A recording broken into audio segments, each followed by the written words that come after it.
Hello, everyone. Good night for everyone who is here in Brazil. Good afternoon if you are on Colombia, and if you are on Australia, good morning for you. We are here once again with an amazing Spiegel Tech webinar today, and once again with our amazing partner UNESCO to talk about technologies with you guys.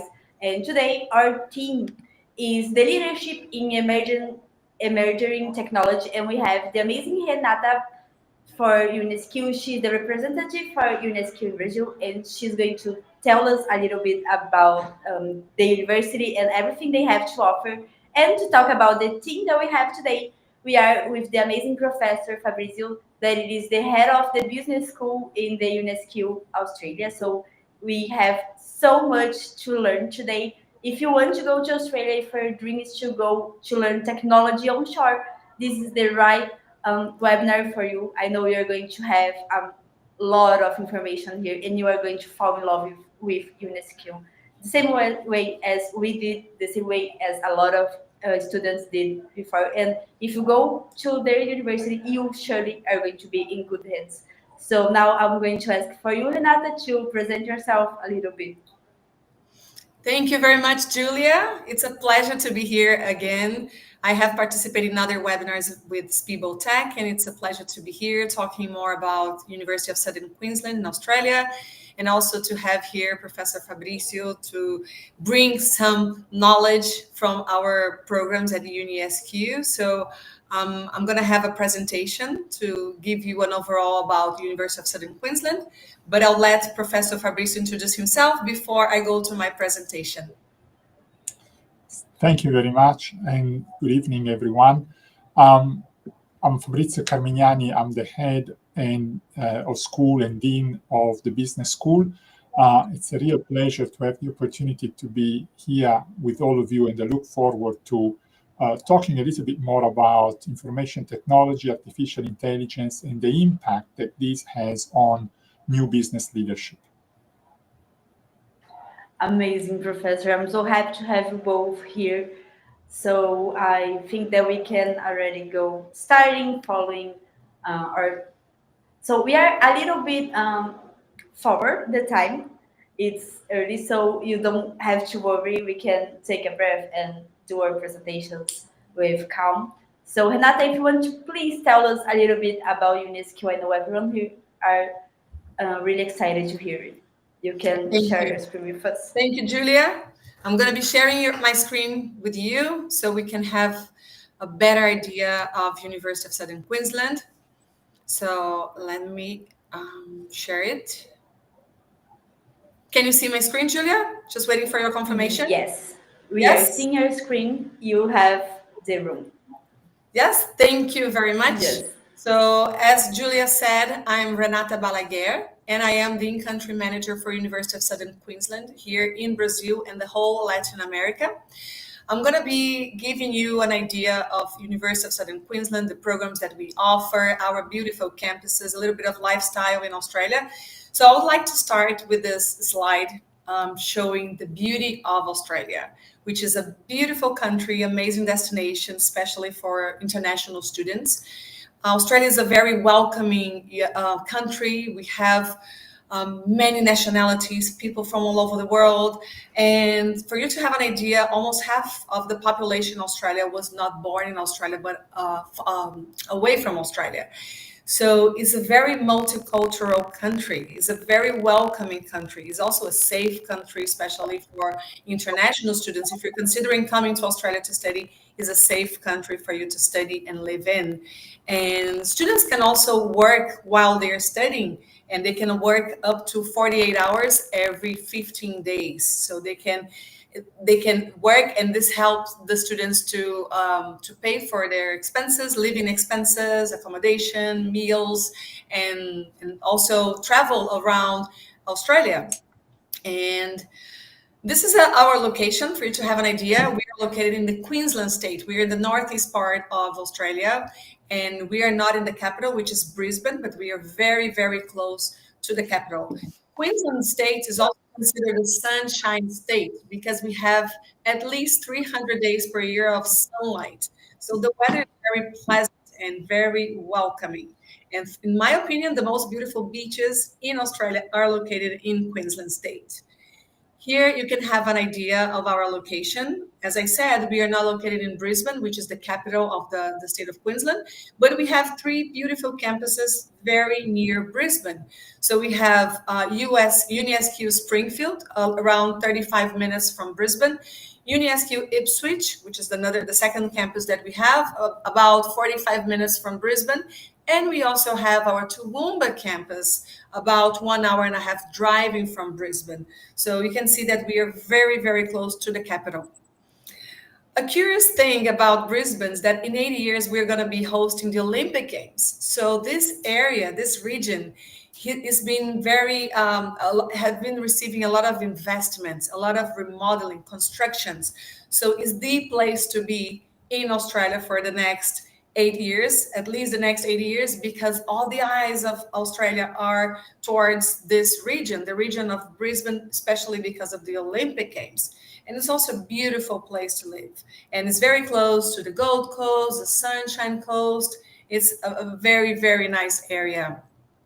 Some rankings that I would like to share with you is that we have very good rankings. We have 5 stars for teaching, for research, for internationalization, and for employability. And one thing that UniSQ is very focused in is to bring to the classroom the practical part of the program, because we want our students to be out there and find jobs once they graduate from UniSQ. We also have 5 stars for the best graduate starting salary in Australia. We are top 400 worldwide, so we are number 400 among the best 400 universities in the world, and we're top 58 among young universities, because UniSQ is a young university. A little bit about UniSQ. We're considered a boutique university because we are a more intimate university. Our classrooms are not huge. We have smaller size classrooms where academics and students, they have this interaction among themselves. So professors know the students by their names. It's a very, very intimate and very close relationship. And we have 3 beautiful campuses, but most of our students are online students. So our campuses are kind of smaller. Even though they are smaller, the facilities are amazing, which I'm going to be showing you later. But I just wanted to bring you this idea, this concept of a boutique university, a more intimate and a more, where we have this close relationship to the students.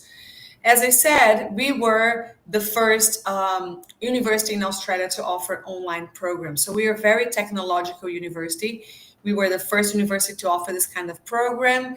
70% of our students are online. We have a lot of students in Australia who do their bachelor degree, master's degree from other states in the country, but we also have international students pursuing their degree abroad. But we know that our students here in Latin America, which is the region that I represent, UniSQ, our students want to travel abroad, want to have that experience. But I wanted to bring you this concept that we are very experts in online program.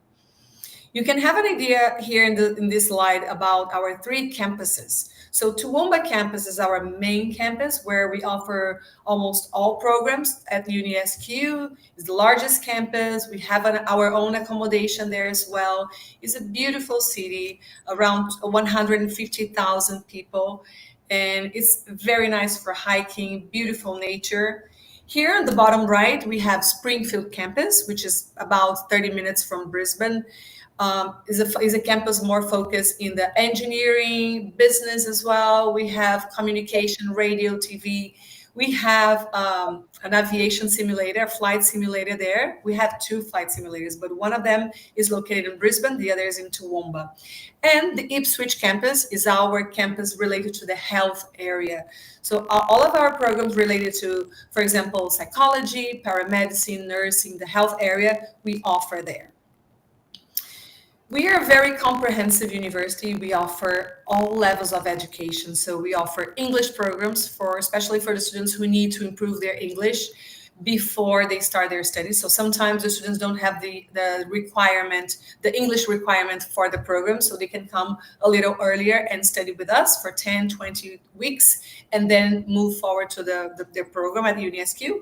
We offer bachelor degree, master's degree, PhD, so we have all levels of education at UniSQ. And we also have more than 100 programs. I know that today we're going to be talking about technology/business, but I want for you to have an idea of our pool of programs that we have, our areas of study. We are very comprehensive. So these are all the areas that we have in our 3 campuses at UniSQ.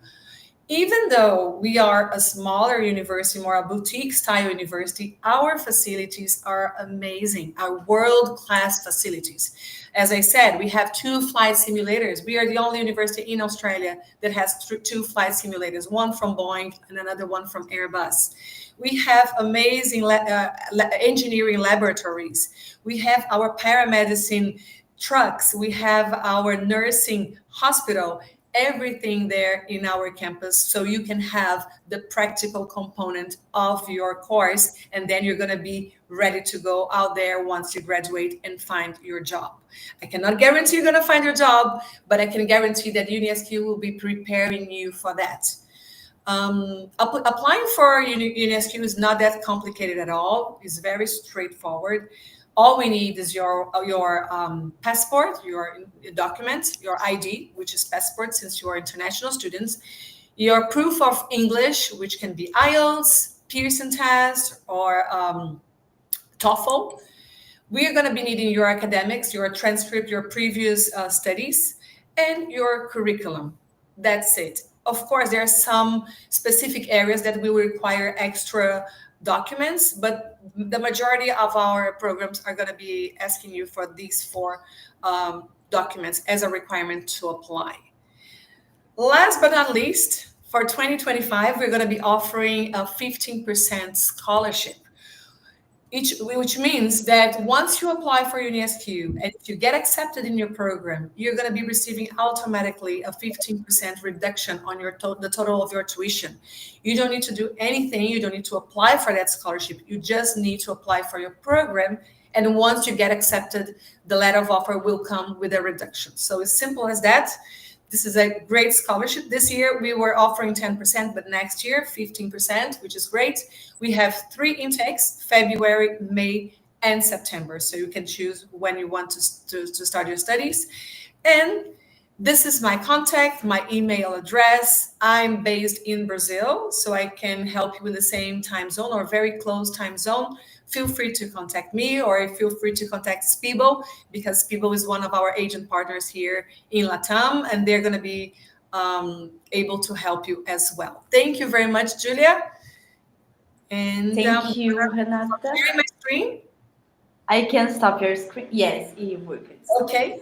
Thank you, Renata, for the amazing presentation. I don't even work with nothing that has something to do with airplanes, but I do want to try those flight simulators. It sounds amazing.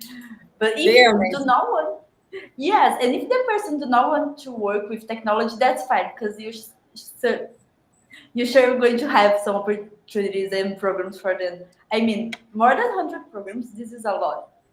Yes, a lot. It is a lot.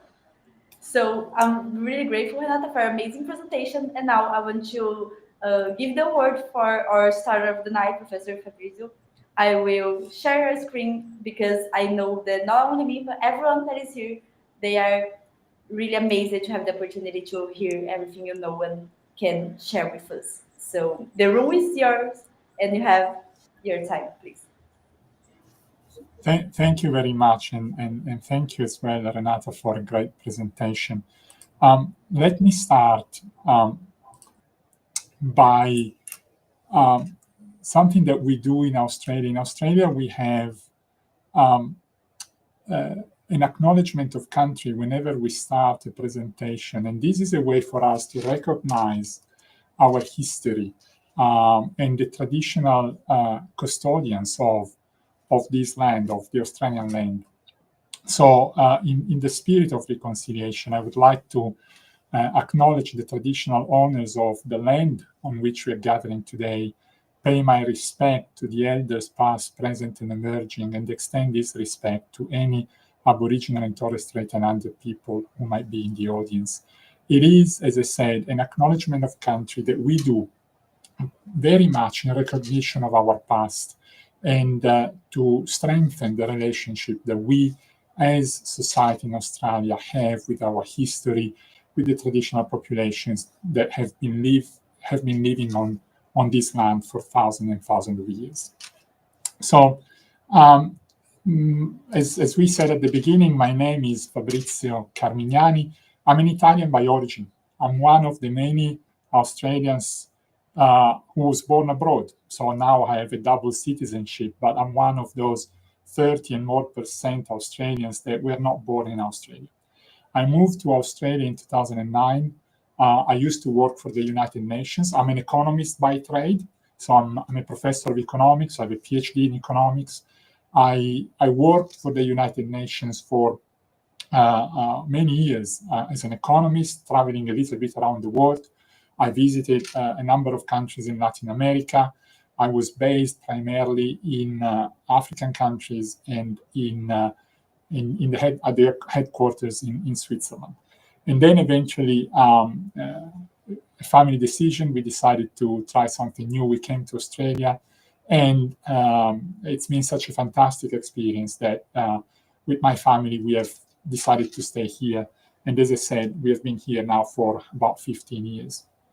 I'm speaking from our beautiful Springfield campus. The School of Business, of which I'm the dean, is split between the Toowoomba campus and the Springfield campus. So we run our programs in Toowoomba and in Springfield. I spend half of my time in Springfield, half of my time in Toowoomba, but I live in Brisbane. This can give a very good idea of what Renata was saying before in terms of how close our campuses are to the city. In fact, from my own home to the Springfield campus, it's actually a 15-minute drive. What I thought I would do today is to talk a little bit about the challenges that artificial intelligence is bringing into the world of business, particularly when we think about the business leaders. We all observe the incredible changes and opportunities that come from artificial intelligence, from daily use of ChatGPT or similar tools to the biggest applications that happen worldwide. And there are, of course, excellent opportunities. There is a great potential that comes out from the application of artificial intelligence into business. But there are also challenges. There are also uncertainties. There are questions that obviously emerge. And business leaders, so anyone who has a position of some sort of responsibility towards others, has to tackle those challenges, has to tackle those questions. And this has brought about a big change in the very notion of leadership in business and how to go about it. So I will go a little bit through these ideas. And at the end, if I have a moment before we can open for questions, I also would like to say something a bit more specific on how we integrate artificial intelligence and business in our school in terms of learning, in terms of research, in terms of impact. I will, of course, be happy to take questions at the end. I don't know if there is a live chat, but at the end, when I finish the presentation, we can have a Q&A. I would be very happy to do that. So, yes, we do have the live chat, so we have the questions in the end. Thank you. So, when I talk about the application of business, of artificial intelligence in business, I'm not just referring to the casual use of ChatGPT. That happens almost with everyone today. I'm talking about the real integration of artificial intelligence tools into the business operation. Now, this is happening already for about 40% of companies globally. So slightly less than half of all companies, big, medium, and small size, but 40% of all companies are already integrating artificial intelligence in their operations. And there is an expectation that within just a few years, there will be another more than 40% of companies that do that. So we are moving towards a situation where within a few years, the very large majority of all businesses in the world will have artificial intelligence fully integrated into their operations. At the moment, a country like India is leading the pack. That's where we observe the largest rate of implementation of artificial intelligence in business. But all the countries are growing in that direction. And the reason why all companies are using artificial intelligence is because, as I said before, when properly used, artificial intelligence provides a competitive advantage. It increases efficiency, it improves customer service, it helps prevent fraud. That's particularly important, for instance, in financial service businesses. As more and more companies adopt artificial intelligence tools into their business, clearly, those companies that don't will lag behind. So it will become, in a few years, almost a necessary condition to be able to use AI effectively and efficiently if you want to stay competitive in your market. There are, however, as I said, a number of challenges. Adopting artificial intelligence, as I said, when you really try to integrate artificial intelligence into business, there are challenges and costs. We will talk a bit more in a second about this, but think about the cost of simply learning and implementing such a new tool like AI into a business that has operated traditionally without much technology for a number of years. There is also a risk of becoming dependent on the supplier of the technology. And in some applications, from a business perspective, we observe that the return on using artificial intelligence is not always clear. So what we in business call the return on investment, how much you get back from this investment of time and money to introduce artificial intelligence, is sometimes unknown. That's why so far a full integration of AI into operations is mostly done in larger companies. Larger companies have better opportunity, more resources to face the challenges, undertake the risk, and then take advantage of the benefits of artificial intelligence. But medium-sized and smaller companies are also moving in that direction.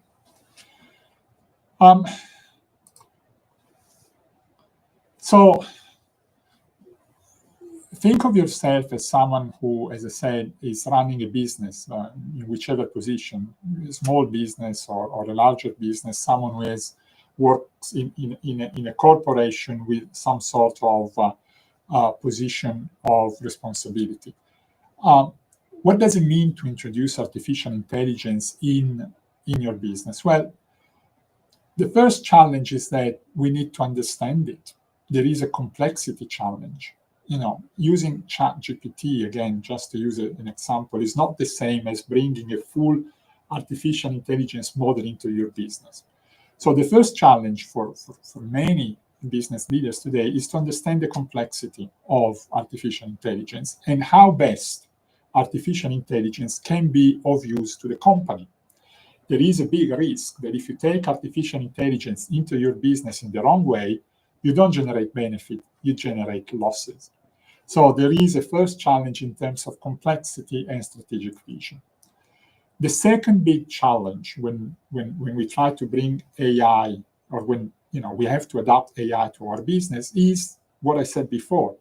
We are talking about businesses that in many cases have been operating for a number of years in a certain way. They have a certain standard of current operations, they have a certain way to do things.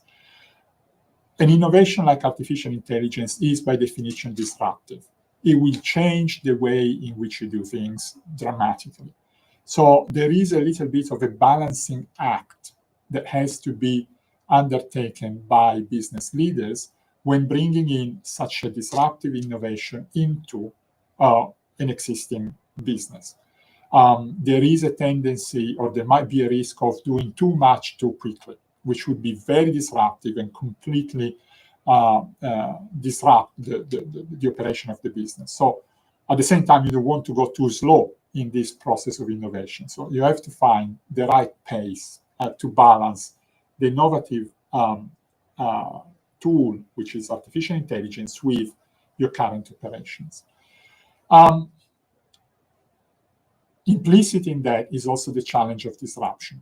There is no question that many would fear the introduction of artificial intelligence in business. The most common fear that you hear is that artificial intelligence is going to replace workers, that we will not need human work if we use artificial intelligence.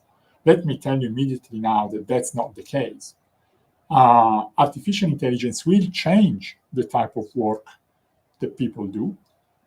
Certainly some type of works will no longer be needed, but new type of works will emerge. So this process of change becomes an important challenge for a business leader, something that has to be managed. Taking responsibility, for instance, for professionally developed staff. When we bring in artificial intelligence, we have to take care of our existing staff and put them in a position to work with artificial intelligence. So there is upskilling, retraining.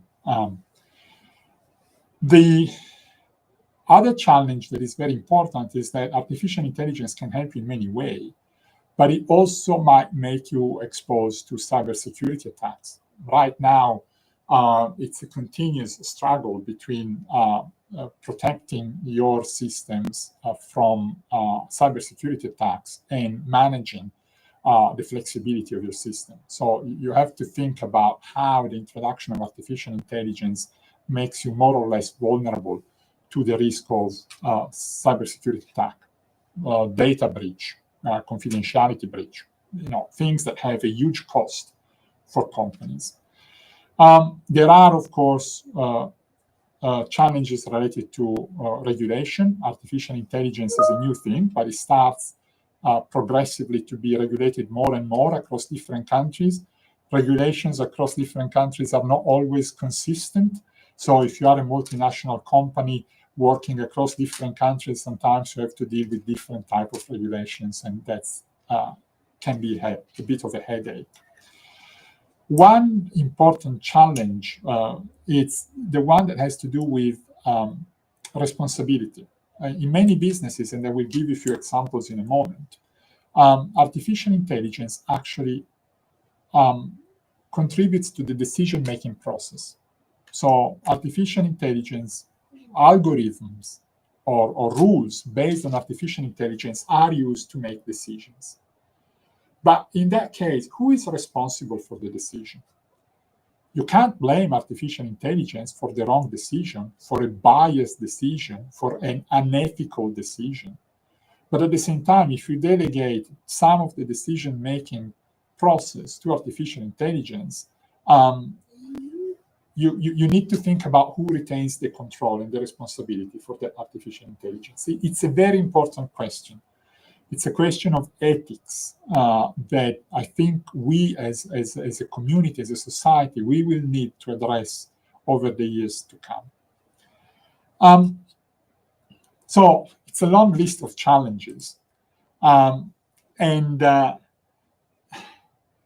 how do businesses, how do leaders and managers in businesses respond or adapt their style to these challenges? The first thing is to consider that we can group all of these challenges in sort of two big categories. One is the one related to fear of the new things, resistance to change. The other big category is the complexity and the risks that come with this innovation of artificial intelligence. Now, I call this a playbook, but it's not really a playbook. It's my idea based on conversations with many businesses, with companies, based on the research that we do in the School of Business. it's my idea of a playbook for new leaders. The fear and resistance to change requires the business leader to, first of all, make sure that artificial intelligence is complementing what we do as humans. It's not a full substitute by any means. It's what I said before. Artificial intelligence is not going to replace us all. Artificial intelligence is not going to make human work irrelevant or unnecessary. It's a complement to what we do. It requires transformation, but it's a complement to what we do, particularly when it comes to decision making. I don't believe in full delegation of decision making to artificial intelligence tools, exactly for the reasons that I said before. There is an issue of ethics underlying that. So it's a tool, it's a support, it's something to support the activities that we do. And for this reason, it's very important for leaders to make sure that there is collaboration between the workforce, staff and all those who work in the company with the artificial intelligence, which goes back to the point of making everyone comfortable with the idea of artificial intelligence, training staff in using artificial intelligence, upskilling, reskilling staff to support their transformation so that they can work in the new environment that is generated with the introduction of artificial intelligence in your business. And leaders have to do a lot of buy-in. Bringing artificial intelligence into the business is not just about something that you do overnight, installing a new program, a new software on your computer, and off you go. Now, there is a lot of preparation that has to happen, explaining to workers what's going to happen, bringing your board of directors, your clients, your suppliers on board in this transformation. So you need to talk a lot with your stakeholders to make sure that they understand the transformation that is going to happen and that they are supportive of that transformation. When it comes to managing the category of challenges that go under risk and complexity, the first important point is to make sure that artificial intelligence is brought into the business in a way that aligns with the goals of the business. The last thing that you want is to dump a full system of artificial intelligence tools and have a complete disalignment between what these tools do and what you want to achieve as a company. You might need to bring in some new talent. As I said, we all need to understand artificial intelligence, and we are not all experts, but there are experts out there. And sometimes it's a matter of bringing in this new talent so that they can help you navigate the complexity of this new world. And then you also need to manage expectations. Let's not think that artificial intelligence alone will change your business and make it super successful overnight. You need to have a good idea of the expectation, what is going to change, how. Initially, there will be costs. Initially, you will not see immediately the return on your investment. You have to go through a period of time of adaptation, of transformation. And therefore, you don't want to set expectation too high in terms of impact of artificial intelligence at the beginning. You do have to take into account the initial disruption before you can start growing your business thanks to the innovation that you have introduced. Please, Julia, let me know how I'm doing with time if I'm going beyond my time. No, you do have more time. It's fine, Professor. Let me give you some example of businesses where we are observing a huge impact of artificial intelligence. I'll start with healthcare because at the University of Queensland, we have a great tradition of working in the healthcare space. And a lot of the research that we do in my school, in the business school on artificial intelligence applications are indeed in the healthcare sector. And in healthcare, artificial intelligence is being used now to assist in diagnosing diseases, in analyzing medical data, in suggesting personalized treatment plans. There is a lot of work, for instance, that we are doing in the school on how to use artificial intelligence to improve disease detection in certain cohort of the population, for instance, in remote areas of the country, in the poorest areas of the country. That's a big, when you think about it, these are tasks that traditionally were done by doctors and nurses. Now, a lot of this is being supported by artificial intelligence, or even done by artificial intelligence. So, in the healthcare sector, now, business leaders, and generally speaking, those that used to do those functions, can have an opportunity to refocus their time much more on important issues like ensuring that artificial intelligence is delivering these outcomes in a way that is ethical, that there is data privacy. When you delegate a lot of these diagnosing tasks to artificial intelligence, when you delegate the analysis of data to artificial intelligence, there is always a risk of breaching confidentiality, and certainly, health data are very confidential.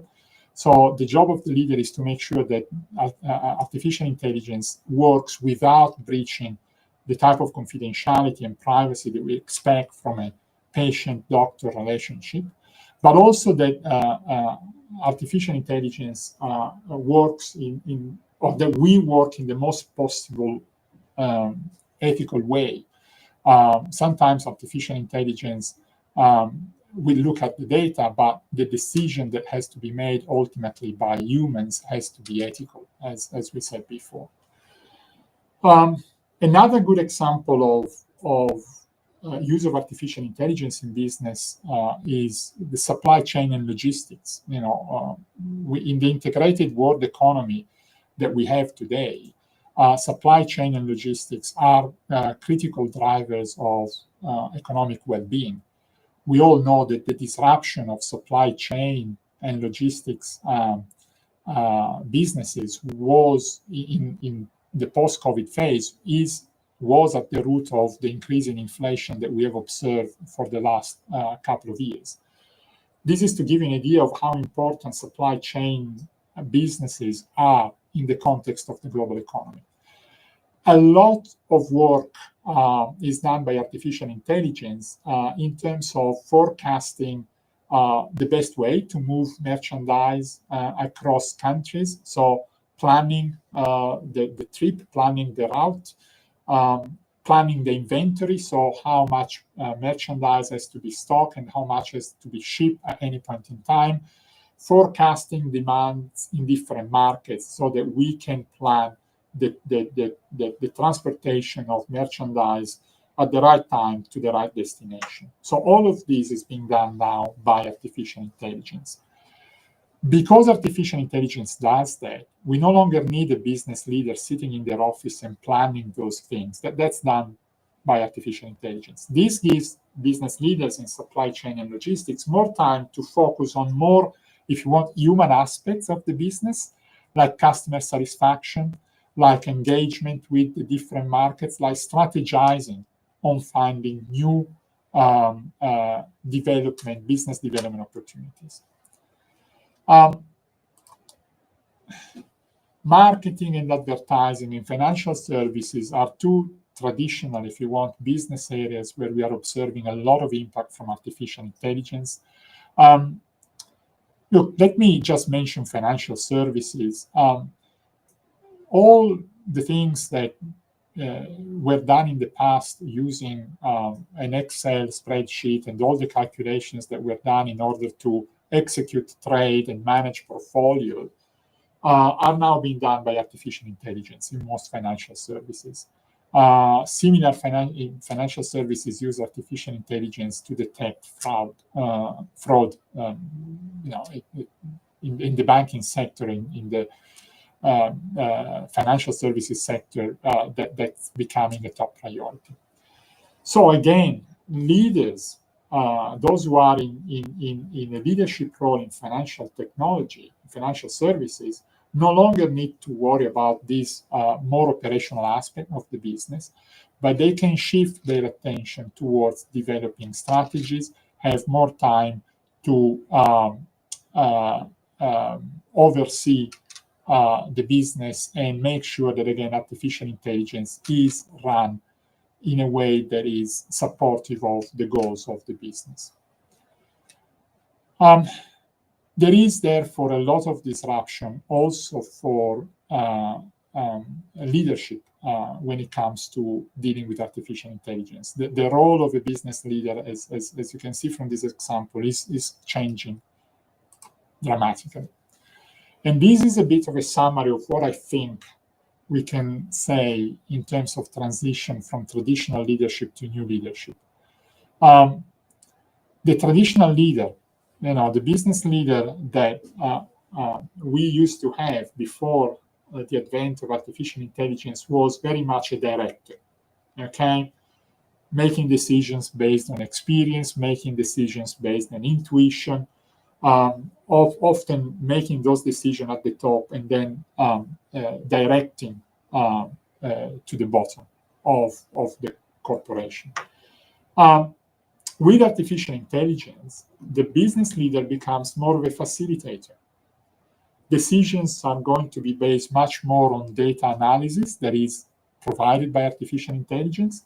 So again, I believe that decisions will continue to be made primarily by business leaders, human business leaders, but this decision will be informed by the data analysis, the data information that is provided by artificial intelligence. But the new business leader as a facilitator will have a much bigger role in managing technology and people together, creating those type of complementarities that are necessary for collaboration between technology and human capabilities.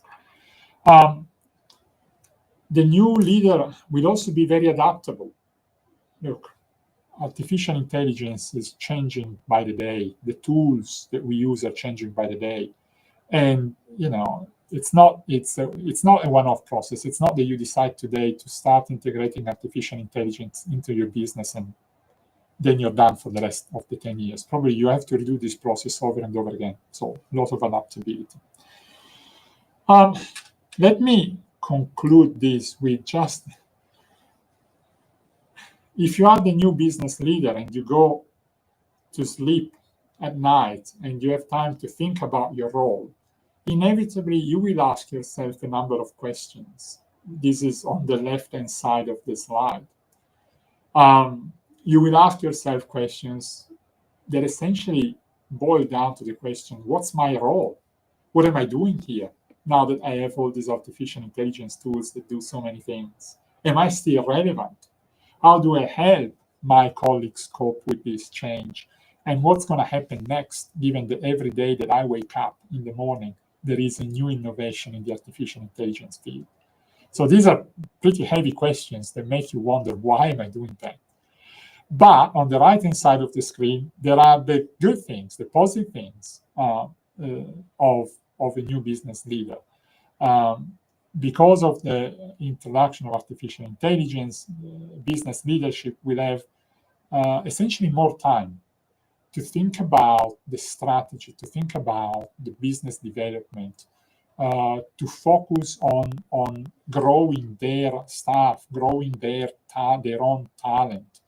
Those kind of things that ultimately give you satisfaction because give you the opportunity as a business leader to have an impact, to contribute to the organizational change, to contribute to the transformation of the culture in your business.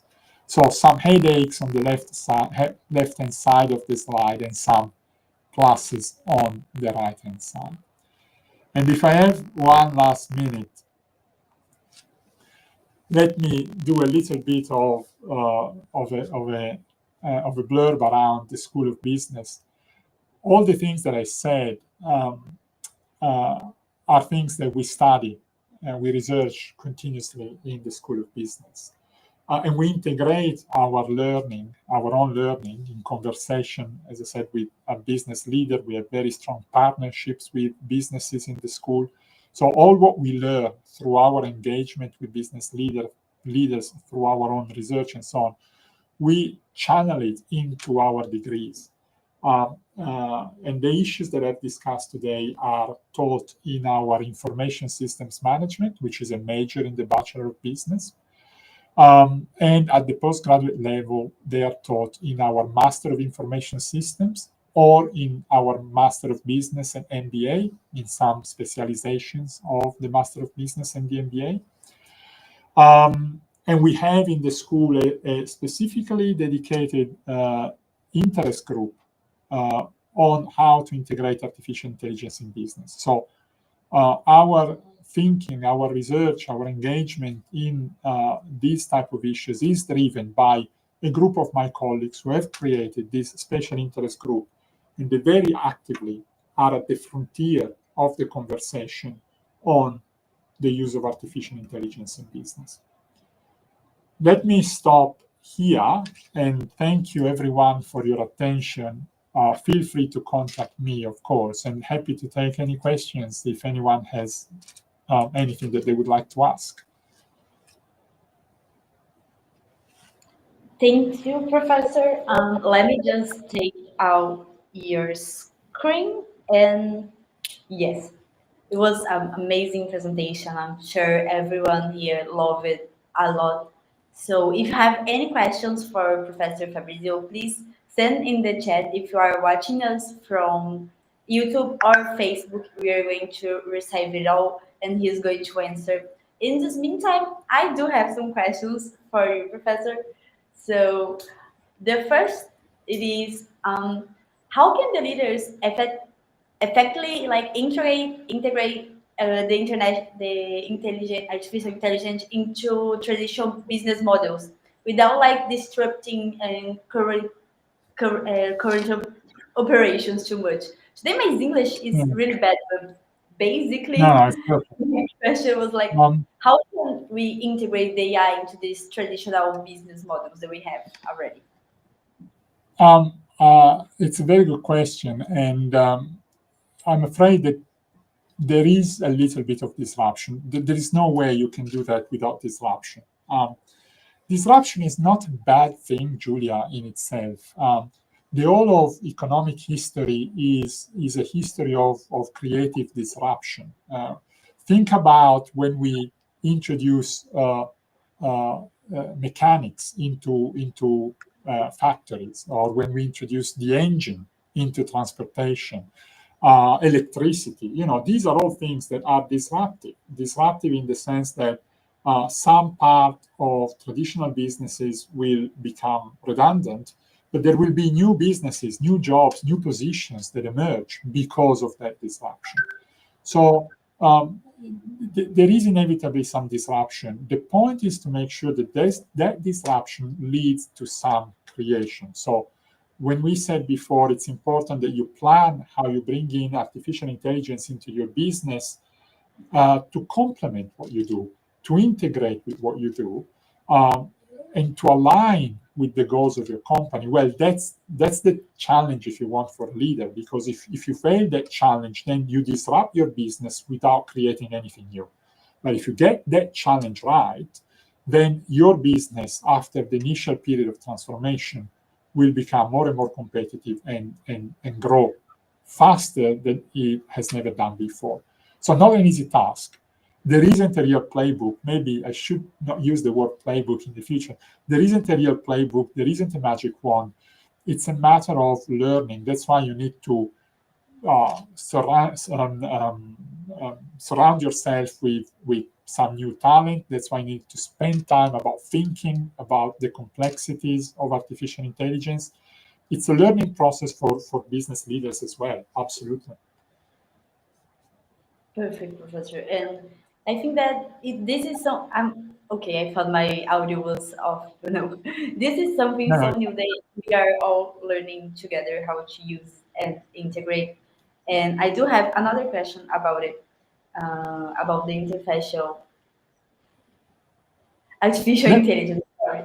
Today my English is not that good, but it's fine. But my Mhm. next question is how can the leaders that use the artificial intelligence ensure that we are doing this use but align it with ethical considerations and like being in like our ethical stuff? Yeah. Look, it changes a little bit on depending on the business and on the sector. The main challenge, and I repeat it because to me it's a big one, the main ethical issue that we face is when we delegate the decision-making process to artificial intelligence and then we don't take responsibility for those decisions. That's the biggest ethical challenge that I believe we have as a business community. Um, you know, artificial intelligence today is used often in recruitment decisions. Companies that receive 100 of applications, they put all these applications through some artificial intelligence algorithm, and that algorithm will return the best possible candidate based on the information contained in the CV. But this type of decision can be biased. This type of decision can take or not take into account elements which are very important and that are not necessarily captured by a CV or by quantitative information. So it is very important to, whichever business we are, it is very important to understand that ultimately artificial intelligence is a support to the decision making process. To me, that's the right way to implement artificial intelligence in an ethical way. Understand that it provides a complement, a support, not a substitution for our own decision making. We retain responsibility in the end. And the moment we fail to do that, well, that's when we run into serious issues. Amazing. I have here a comment from Mauricio. He Thank you. said, "Great stuff, guys." So thank you, Mauricio. If you are like in our amazing webinar and if you have some questions, please let us know. That we are be really happy to answer you. And I have one more question, just one more. But it is about decision making and like in terms of IA, the driving and decision making. How can the leaders balance the automation with the need of human in judgment? Yeah. Look, it's the decisions that we made before. We have always tried to make decisions based on data, right? Human beings make decisions based on the information that they have. However, our ability to gather information and to actually analyze that information has been exponentially increased by artificial intelligence. So before artificial intelligence, we relied much more on our experience and our intuition. If I'm thinking, for instance, also about my job, I've always had access to some information, financial information for the school or academic information for our courses, for our students. But then my capability to analyze this information was very much based on my experience, my intuition, and that's what drove the decision-making process. Now, I've got access to much more powerful analytical tools that allow me to rely maybe a bit less on my experience and my intuition and a bit more from what I see in the data. Now, that doesn't mean that intuition, experience, creativity are not important. In fact, they're still critically important.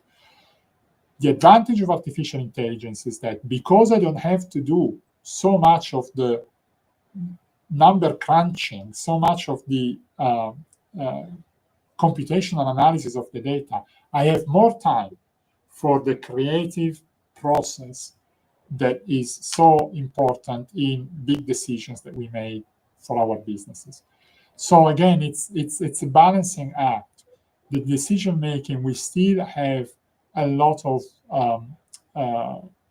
human factor in it, but this human factor is today more than ever better supported by the artificial intelligence tools that provide the data analysis. So potentially, that's a win-win situation.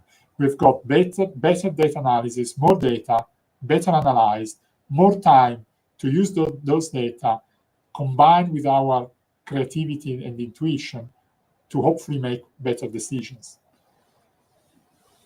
Perfect, Professor. Thank you That's for where the the opportunity. That's where the opportunity is, right? That's what the great thing about artificial intelligence is, that it does give us a big opportunity, but it's for us to take advantage of that opportunity. Yes, that is a whole universe to be discovered with artificial intelligence, and I'm really grateful for having all your knowledge here. I do not have more questions, so I think that if anyone have questions, you can let in the chat so we can answer. But from my side, I had these three, and yes, I think that our time is also going. We have more 5 minutes to end, so I would like to. I think we can like finish in here because we have 5 minutes. I would like to start. Thank you both. Thank you, Renata and UNESCO, for the amazing partnership that we have. Thank you, Professor, for being here and dividing with us a lot of knowledge. I know those amazing students that are hungry for knowledge and technology and know more about technology get really excited about it. So thank you both, and I will let you talk a little bit, Renata and Professor. So please. Thank you, Julia. Thank you very much again for the invitation, and it was great to have Professor Fabrício here. And I was like amazed by your lecture, and I was learning a lot also from the information. And my conclusion is like, don't have any resistance to the technology and AI. Let's embrace it and use it to complement what we already had. Like to complement, it's a win-win situation. Let's use it in our favor and just have the best of it. So I think it was great. Absolutely. Yeah, thank you for teaching us. And for students who want to know more, you can contact me. I'm based here in Brazil, and renata.balaguer@unesq.edu.au, and also with Spiegel Tech. Thank you very much, Julian. Thank you, Professor Fabrício. Thank you very much. Thank you, Renata. Thank you, Julia. Thank you, everyone, for joining the webinar. It's been a pleasure to talk to you. I hope to see you, as many of you as possible, around Springfield to Toowoomba. I forgot to say that the 2 flight simulators are actually in the business school, because in the business school we also teach aviation. So come for a ride in the simulators. It's very exciting. No, so nice. The flight simulators are something really interesting. They're amazing. They're really amazing. Yeah. Yeah. Maybe once when I go to Australia, if I go to Australia, I'll go to UNESCO to know that. Absolutely. Yeah, come and visit our campus. Yeah, we do have our team on shore. So if you guys that are watching don't know, we have our amazing team on shore, and both we have I think 1 or 2 people really close to Queensland. They are in Gold Coast, so it's really nice to have this team there, because they go to the schools and they come like, yes, they are amazing. We can trust them. It's really nice, and it's something different that for our students to have our team there and to help. So I would like to thank everyone to be here. It is always amazing to have UNESCO here. Every time that you guys come, you brought us a lot of knowledge. We get so happy to have you here. If you that are watching us want to know more about UNESCO or technology or another areas of programs, I know that we have a lot for you. So be in contact with Spiegel and Spiegel Tech, or our consultants are here to you, and they know a lot about visa and everything about Australia. So let's go do your bags and let's go to learn more about technology on UNESCO. I hope, Professor, that you're going to see a lot of Spiegel students on your classes soon. I hope so too. Tonight. Bye bye, guys. Thank you, everyone.